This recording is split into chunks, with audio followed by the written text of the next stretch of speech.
The nature of happiness. So what makes people happy? What gives people happiness? I like to tell people that this is something that everyone should really investigate in their lives as to what will really make them happy. Because the idea is if there's anything worth seeking in life, it's probably happiness. And if what we're seeking does not bring us happiness, should we be seeking it in another way? Should we be seeking something else? Is happiness come from getting what you want? There's an interesting Chinese film called Wished, W-I-S-H-E-D, and it's a comedy, but it really played on this idea, and I thought it was done really well. So this young man, he did a very good deed when he was younger, and now that he's older, he's kind of not doing so great in life. And so this goddess comes and rewards him for the good deed he did when he was younger. And so she grants him, I think it's 19 wishes. So 19 wishes that he made are all going to be granted to him. And of course, it's a comedy, so everything kind of goes wrong. So the wishes she grants him are not wishes he makes now, but wishes that he made in the past. So there's one where when he was young, he didn't want to have to take a shower, so he made a wish that I don't want to ever have to shower again. So now in his adult life, water bounces off of him, and he cannot shower. Another time later in his youth, his parents wanted him to stop playing and wanted him to go to bed. So he made a wish that, I wish I never have to go to bed again. And of course, now that he's older, he's given insomnia. The wishes keep escalating, and they kind of always turn out in a way in which he consistently regrets that he wished for this when he was younger. And he gets, he can play basketball, he starts to grow the claws of Wolverine, he starts to become attractive to all women. And what winds up happening in the end is he gets these external goods, but he starts to lose other things in his life, like his girlfriend and respect of others, and there were other things that were lost while these wishes were kind of attained. And at the end of the film, he has a choice of whether he can keep his wishes because they've given him great riches and other kind of things that he wished for at the end, or to give them up. And he immediately says, I would rather not have all these wishes. I would actually rather go back to the life I had before I was given these wishes. And so what winds up happening is he winds up appreciating the life he has.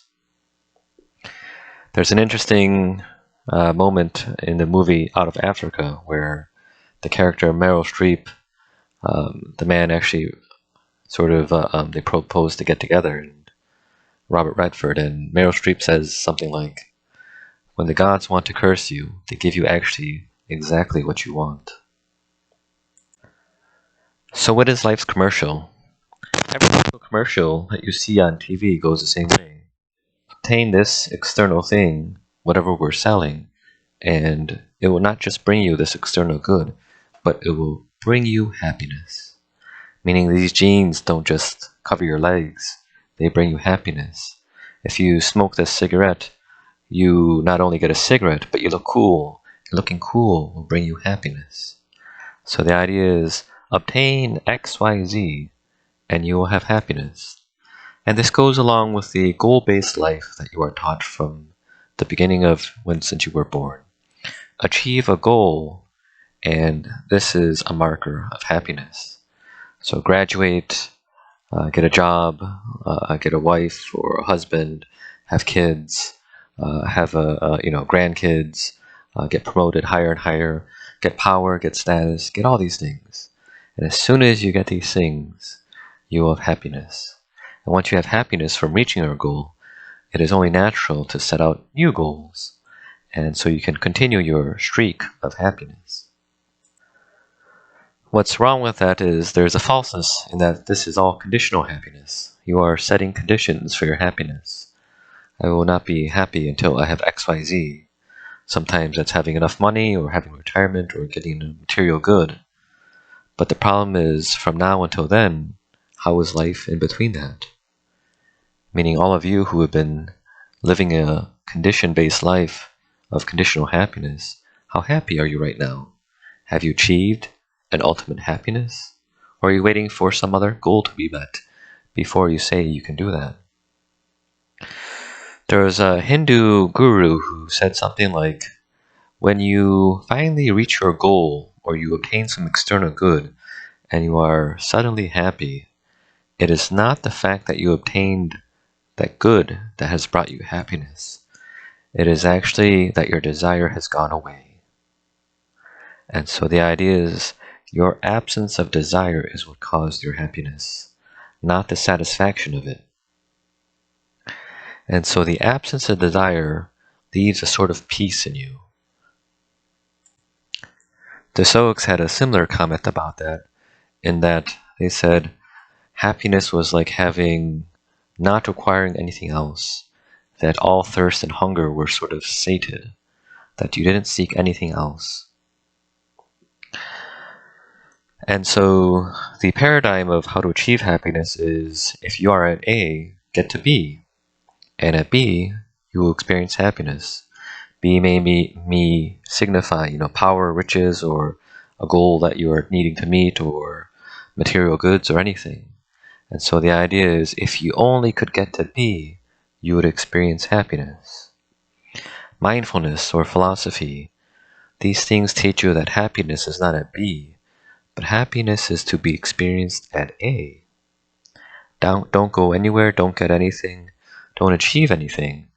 Be happy exactly as you are, without wishing anything in life were different. There's a shift in mindset when you are no longer trying to achieve B, meaning you're not trying to get what you want, but you're already happy at A. And the idea is you sort of remove your ego as you remove your desires, and you become a citizen of the world. You become a cog in a machine. Instead of saying, how do I get to B, which will bring me happiness, you step back and say, I am here at A. What is my purpose in life? What am I supposed to be doing? There's an idea that your purpose or your work brings great meaning to your life, and sometimes this is a core piece of what makes people happy. Eckhart Tolle said something very similar, and when he talked about inner versus outer purpose. Everyone has an inner purpose, and everyone has an outer purpose. Your inner purpose, what you are supposed to do first, is basically to awaken. To awaken and find your consciousness. And so the idea is to realize the thinking mind, the ego, is not you, and that you are something deeper within. You are the soul. You are something beyond your thinking mind and your wishes. And so the idea is, once you kind of awaken to your inner purpose, which is to become conscious, then your outer purpose reveals itself to you. Whatever role you are supposed to play in this world reveals itself to you once you become conscious. And this is sort of like what I said before. When you are no longer seeking to arrive at B, and you are happy at A, then you come to realize you pull back and your paradigm shifts. Instead of how do I make myself happy is what am I supposed to be doing? Your purpose may not just be one thing, just to clarify. It may be many things. It may be any of the roles which you have been given in life. Your work, but not just your work, but your relationships, meaning being a grandmother or uncle or aunt or a volunteer or a teacher or a pastor or a musician. The idea is all these may be part of your purpose in life. It may not just be one thing. In the film Man of Steel, this is a Superman film, there's an interesting plot device. So in this film, Krypton, which is Superman's ancestral home, is being destroyed. And for many, many years now, Krypton's population has been declining. And long ago, artificial reproduction overtook natural reproduction. so that people were birthed in this sort of a machine, and they had preordained lifelines and preordained roles, meaning they had these bloodlines of people, and they were just cranked out over and over again. And these bloodlines had the same roles kind of each time, meaning you had people who were workers and people who were soldiers and people who were governors and things like that. And that this was kind of how Krypton was. Superman, on the other hand, was a natural birth between his father and mother, and then subsequently sent to Earth. And so you have this interesting plot device of people who were born with a very specific purpose, and that sole purpose. They were not supposed to do anything else. And then you had Superman, who was a natural birth, whose kind of fate was not yet decided.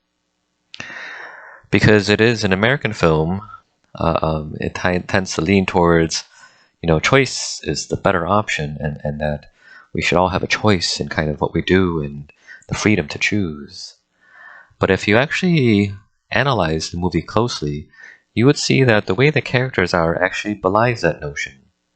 So there are two main kind of people who are fighting against each other. One is General Zod, who is the general of the old forces of Krypton, and there's Superman. And so General Zod, his sole purpose in life is to protect his people. And he says something along the lines of, no matter what cruel or terrible or horrific deeds, whatever I do, it is for one purpose, and one purpose only, and to protect my people. And General Zod is an interesting character because he never suffers from doubt. He never suffers from hesitation. He has one purpose and one purpose only, and everything he does is kind of confidently done to kind of secure this purpose, because that is why he was born. Superman, on the other hand, has choice. So he has a choice of, do I want to be a superhero, or do I want to hide and be an ordinary man? And this whole movie, Superman struggles with his choice. What am I supposed to do? What should I be doing? Am I supposed to be doing this, or am I supposed to be doing that? And there's a great struggle with that inside him, which actually makes him quite unhappy. And I would say that this is actually emblematic of life. So there are people who have figured out what they are supposed to be doing, and there are people who are like Superman. They don't know what they're here for. They don't know what they're supposed to be doing. And the question that kind of ties us to happiness is it better to just kind of know what your purpose is and serve it? Or is it better to sort of not know and to sort of have to choose what you should be doing and, I think I should be doing this?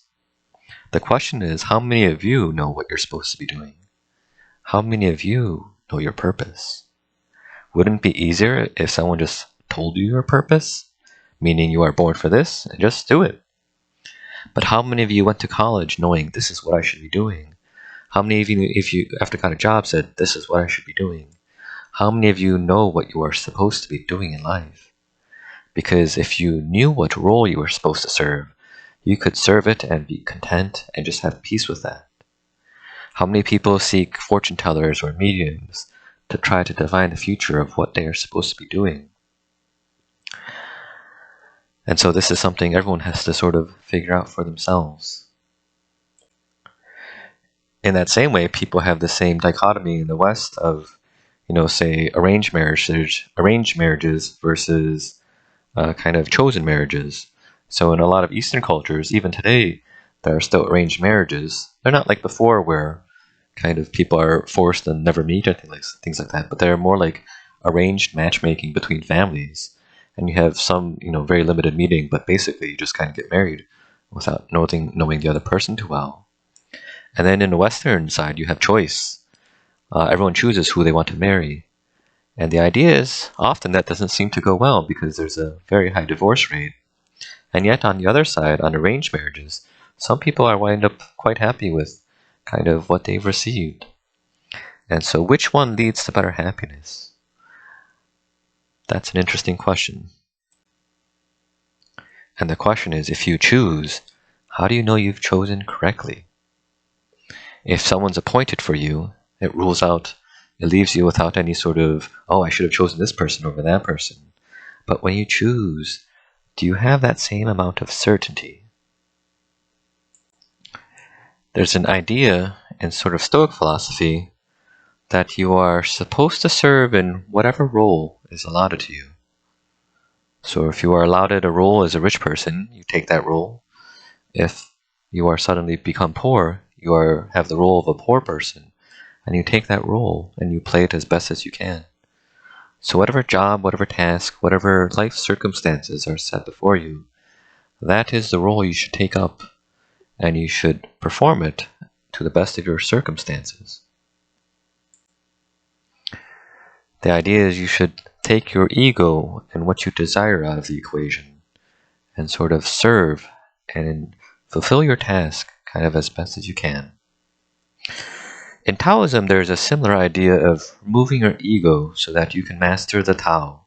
The Tao is sort of a good Western equivalent is sort of like the Force in the Star Wars series.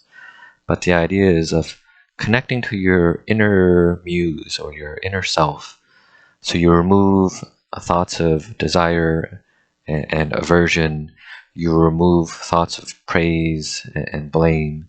You remove any thoughts of gain and loss. All these things you try to get rid of, and you kind of become a blank slate. And the idea is when you connect to the Tao by doing all these things, it's sort of like connecting to a muse. And if you're a writer, suddenly you can write. Or if you're a craftsman, suddenly you can do master craftsman. And so there's stories in Taoism of someone who kind of, forgets everything, forgets what they're doing, what they're there to do, forgets everything they want. And they fast, and they meditate, and they connect with the Tao. And the idea is, once they do this, whatever it is they are meant to do comes out, and they do it to perfection. Meaning they can rule the world, or there's stories of, a butcher who has mastered the Tao. And he says, other people have to sharpen their blades or get a new knife every few weeks or every few months. I have not sharpened my blade or changed it in 14 years. And so someone goes and asks him to cut meat, and he basically slices it, and it melts off the bone as if he weren't doing anything. He never has to struggle. And they asked him, how is it that you do this? He says, I just know where to stick the knife. I just slip it in between the space in the meat, and it just falls off.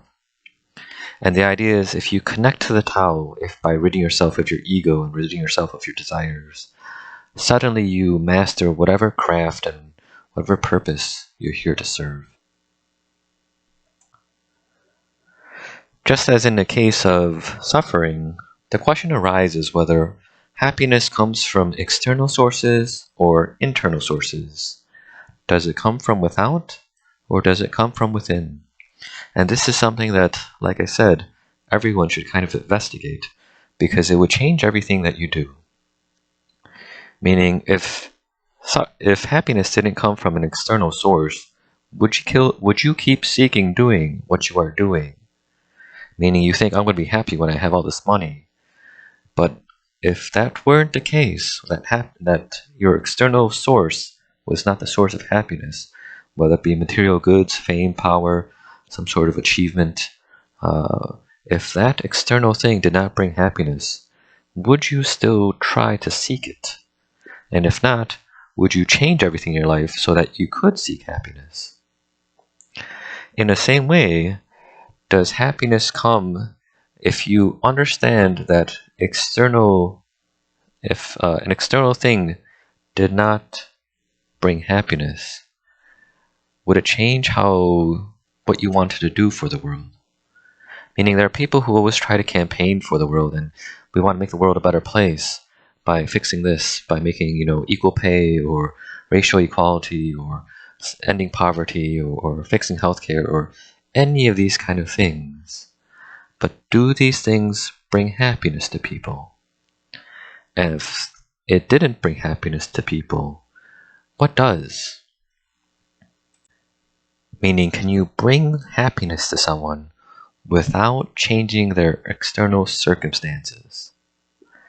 Meaning, if you knew what the source of happiness was, and it didn't involve changing someone's external circumstances, could you give them happiness without it, by changing their internal circumstances? There's a great interplay between the Stoic philosopher Musonius Rufus and Epictetus, which I thought really illustrated this. So, as I mentioned, Epictetus was a slave. He was crippled, they say, actually, when his master beat him. And his master was a wealthy Roman who took him to Rome because his master served Nero, the emperor. And Musonius Rufus was a philosopher, and Epictetus' master would often take Epictetus to hear Musonius Rufus talk. And there was an exchange in Epictetus' discourses which kind of really illustrated this. And Epictetus said that Musonius Rufus would sometimes come up to him and sort of tease him and test him. And the test was, Musonius Rufus would say to him, you know, your master is going to do such and such to you when you get home. He's going to do this or he's going to do that. And it was to test Epictetus as to what he learned from philosophy and how he would respond. So Epictetus responded correctly. And he said, well, such is the way of life. As if, you know, it won't bother me if he does these kind of things because this is part of life. And he said that and Epictetus said that once he said that to Musonius Rufus started laughing. And he said, you know, I could have tried to intervene with your master, but why bother? I got the same result by intervening through you. Meaning, I did not have to change your external circumstances to get you to stop suffering. I was able to do that by going through you and teaching you philosophy. Meaning, instead of changing the external circumstances of other people, liberating them by teaching them philosophy. Part of this is having to know what is good, what is just, and what is free. What does it mean to be free? And so most people are under the impression that the good lies in external goods. So money is a good thing. If money is a good thing, let's give everyone money. If, you know, having land or other things or security is a good thing, let's give everyone these things. Because we want to help other people reach happiness. And if money is a good thing, let's give everyone money and we'll give them happiness. And so Socrates, there's a discourse where he really is illustrated in what is good and what is bad. And he first started by saying we should really define what is good and what is bad.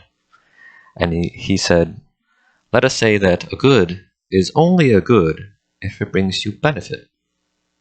And something is bad is only bad if it brings you kind of something bad.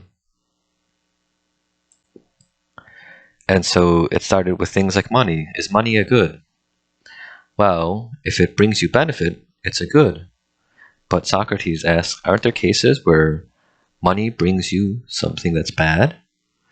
Meaning, if you suddenly fall into money and you spend it on drugs or gambling or things like that, and you lose sight of your family or you start doing all sorts of bad things, then it really hasn't done you any good, has it? And likewise, if something bad happened to you, but it wound up doing you benefit, meaning you lost your job or you were demoted or you had to toil in something, but it improved you in a different way, wasn't that really a good and not something that was bad? This subsequently led to the conclusion that what was good and what was bad was not inherent in the material or external good itself. It was only inherent in how it was used.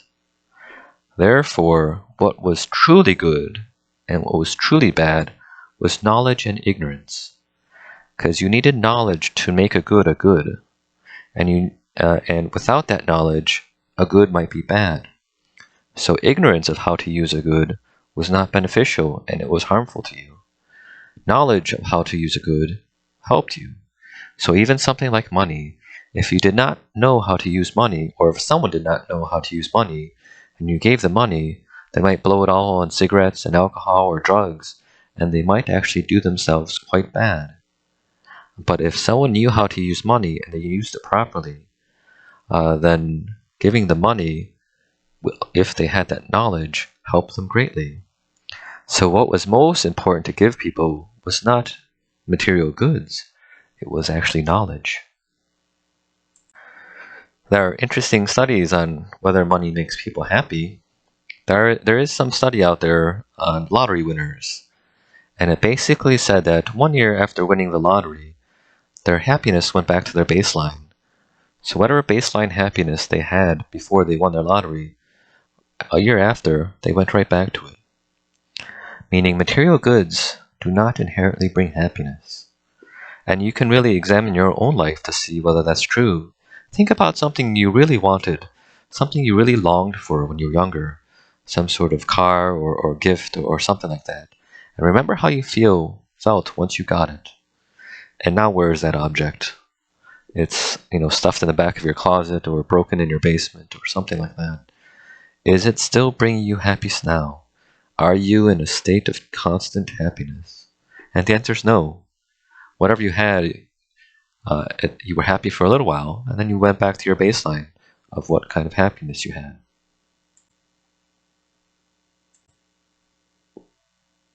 There was an interesting study where they did a survey on who is the most happiest people in the world. Who are the most happiest kind of people in the world? And they actually found that monks are the most happy.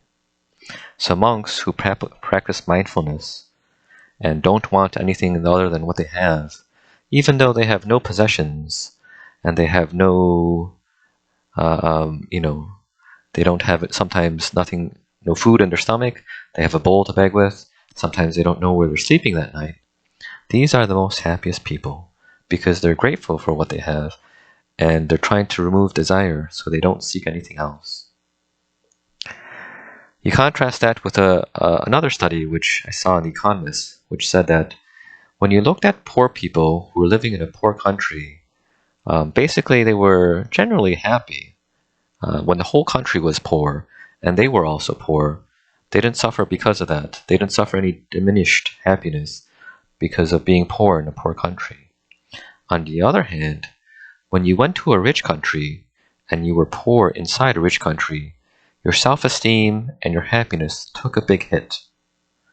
Meaning poor in a poor country, you were okay, but poor in a rich country, you were unhappy. And so you have to take these two things and put them side by side. So if you were a monk and you were poor and had no possessions, you were really happy.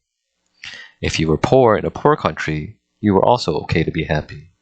If you were poor in a rich country, you were unhappy. And so, what is the missing ingredient here?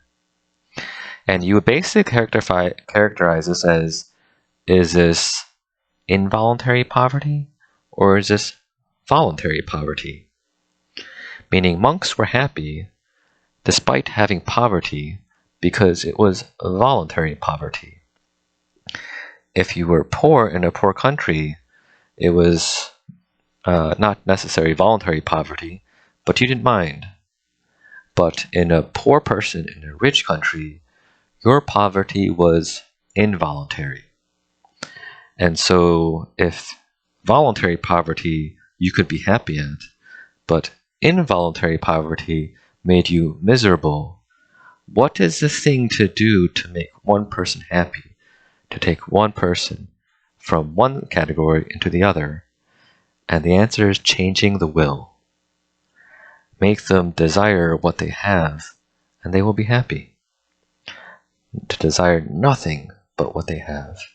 Change the will from involuntary to voluntary, and you will understand that they will suddenly be happy. And so the idea is you don't need to change the external world to make people happy. That is not the necessary ingredient of happiness.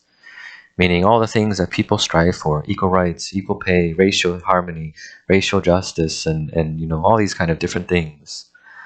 And the idea is if you go back in time when these things did not exist in any way, shape, or form, were there happy people that existed? meaning throughout human history, even during a time of injustice, have happy people ever existed? And the idea is, if there's never been a happy person in the history of mankind before, XYZ happened, then yes, your point is correct, that you need this as a necessary ingredient for happiness. But if happiness existed without these social changes being made, then those social changes were not a necessary ingredient of happiness. And in other words, if you want to make other people happy, it's not necessary to try to exchange their external circumstances. This goes back to Musonius, Rufus, and Epictetus, because Epictetus was a slave at the time, and Musonius, Rufus, was a free man. So the idea is, I don't make you happy by freeing you as a slave. I make you happy by teaching you philosophy and freeing you from your desires and your fears. And so if I free you that way, you will be happy. Cynic philosophy is sort of a very interesting kind of adjunct to this. So the Cynics, which was founded by Diogenes, they were sort of like Stoics in that they embraced a similar sort of philosophy, but what they added to it was asceticism, meaning they were homeless and they were didn't have a place to live, and they were wanderers. And so they wandered around with a stick, and they begged, and they taught philosophy, and the idea is they had very minimal possessions.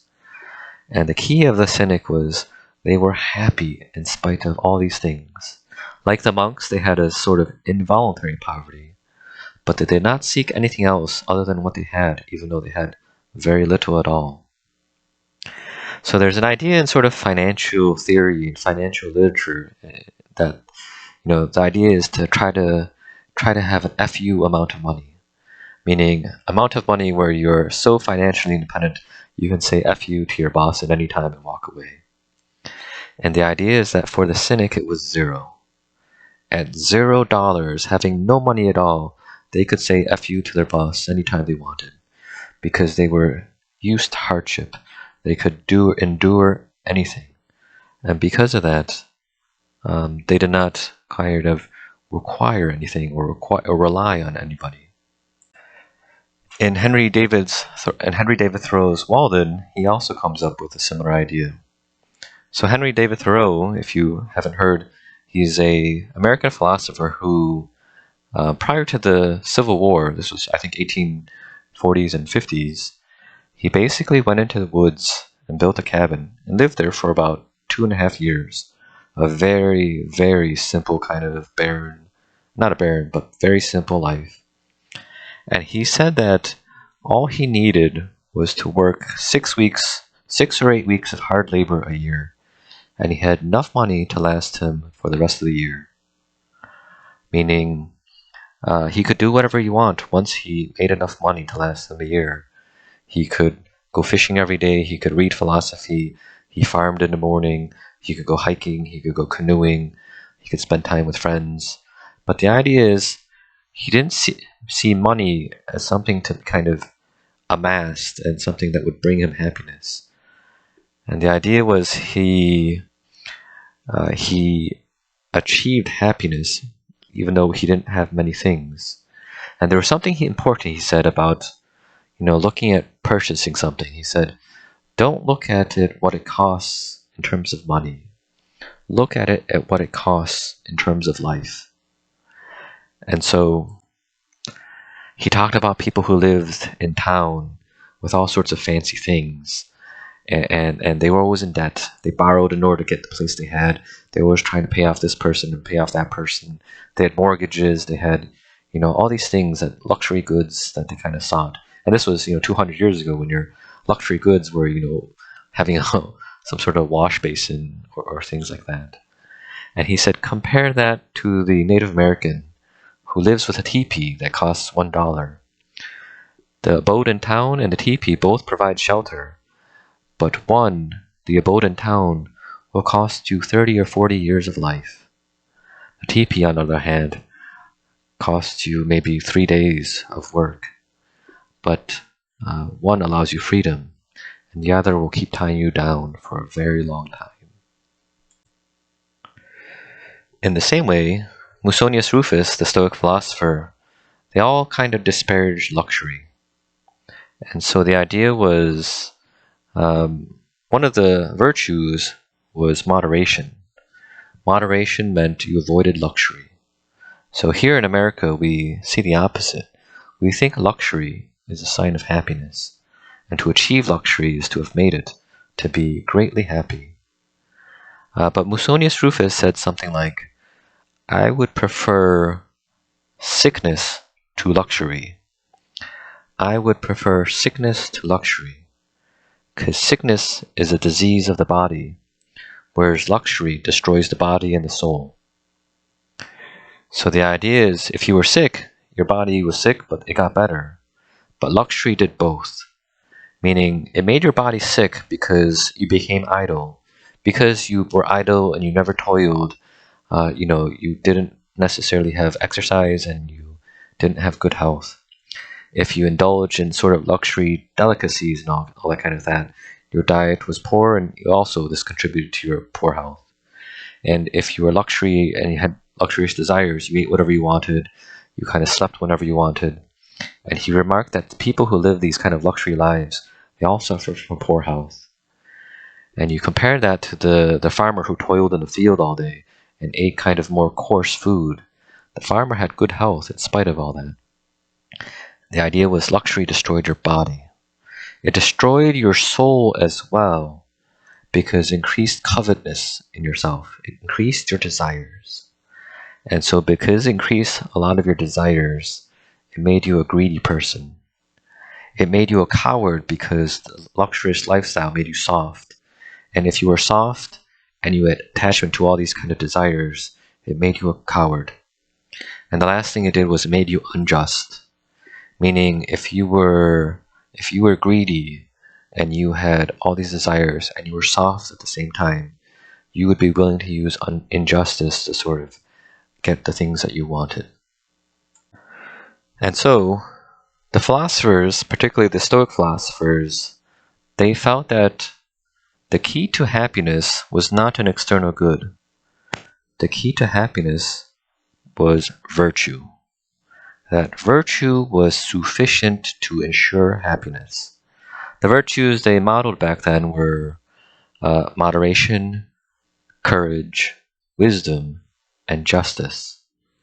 And the idea is if you develop these in yourself, you would be happy. And so Socrates, as I mentioned in the previous talk, felt that the soul was divided in three.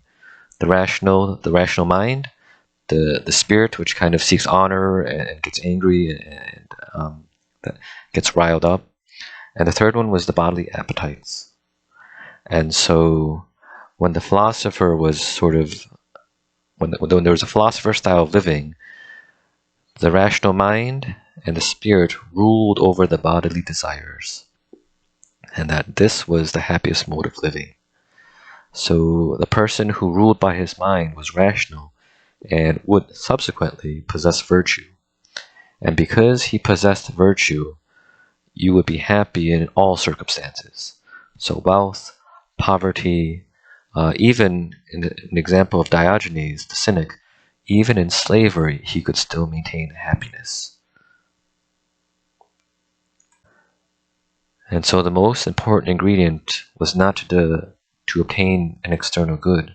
It was to develop virtue in yourself, because this ensured happiness in all circumstances. In Confucian philosophy, there's a very similar example where Confucius, in The Great Learning, he talks about the whole purpose of the Great Learning is to become virtuous. And the idea is, as you became virtuous, you developed this light that you could shine inside of yourself. And only those who are virtuous could help ignite the virtue of other people. And so igniting the virtue of other people, you could help them become shining bright. And so the idea is, do not think that making someone happy is done by changing their external circumstances. It is done by teaching them virtue. And if you figure that out, then you kind of learn philosophy, and then you become a philosophy teacher. In the second talk I gave about mindfulness, I talked about, how there were good and bad things in the past and good and bad things in the future, which prevented you from experiencing happiness in the present moment. I did talk in detail about the bad things in the past and also the bad things in the future, which kind of prevented you from living happily. I didn't talk about the thing that helped prevent the good things in the past and the good things in the future from making you happy. So we talked about how if you always compared what you had now to what you had in the past, it would kind of it would make you less happy.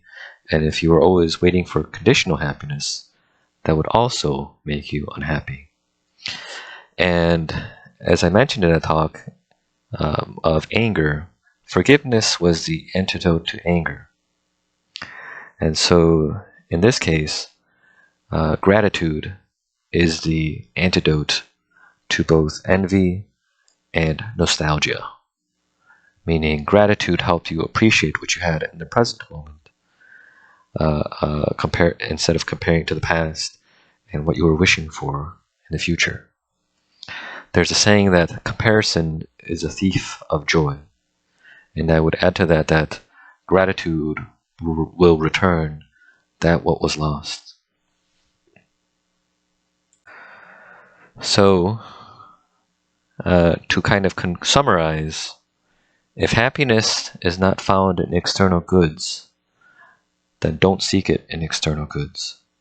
There was an interesting article I read recently on what brought happiness.